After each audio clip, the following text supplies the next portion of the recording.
کیسایی داریم که از بین میرن، اصلا در اثر این اتفاق حیوان کشته میشه. یعنی شاید هفته یکی دو بار ما مراجعه اینطوری داریم که سگ خونگی رو سگ بزرگ گاز ناجور گرفته باشه و بهش آسیب زده باشه.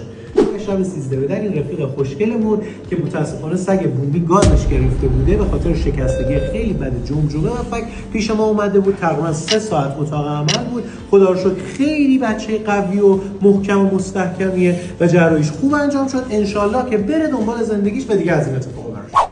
مراجعه حیوان کوچیک که توسط یک حیوان بزرگ گاز گرفته میشه و آسیب وحشتناک بهش میخوره خیلی زیاد شده. لطفاً در نظر داشته باشید حیوان شما حتما باید با قلاده توسط شما تو خیابون حمل بشه و برای گردش بره.